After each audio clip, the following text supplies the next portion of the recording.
I started working at Harley in 1985, and if I had 3 hours, I could walk you through 3 hours of essentially every mistake a business could make to kill itself. But I'll give you the short version.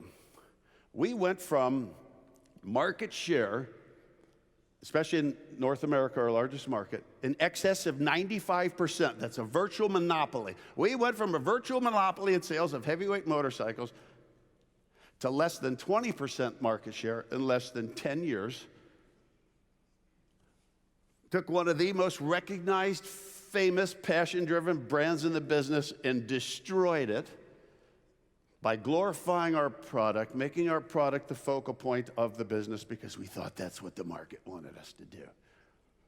Competitors came in and seized on that with their look-alike stuff, priced it anywhere from 40 to 60% lower than our stuff, and basically stole our market away from us. And everybody says, oh, you know, when the Japanese and eventually the German and English companies came in and imitated you, you fed them, they ate your lunch, right? They took what was yours. And I said, no, they didn't take anything from us. We gave it to them.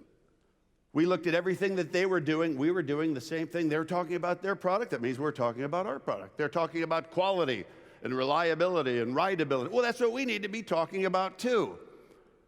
Never stopping to think for a second that when we say what they do and do what they do, we're essentially endorsing what they do at our own expense. We send a very clear message to the market that says we're just like they are. And if we're just like they are, why would you pay more? And nobody would pay more.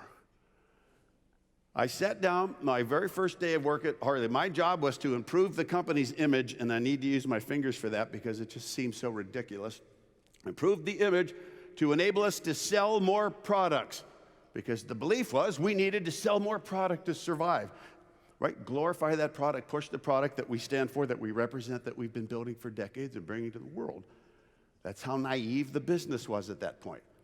So I sat down on my first day of work behind my typewriter.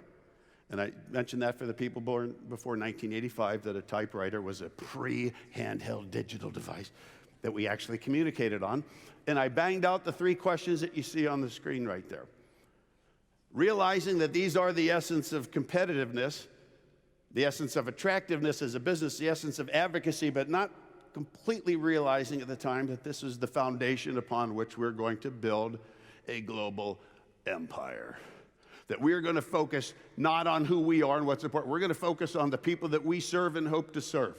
That we are going to harness their energy, their power, their passion, and convert them from customers into vocal advocates for us. If the people that we serve aren't telling others specifically to come and do business with us, we're not doing our jobs properly. We're simply giving people what they pay for.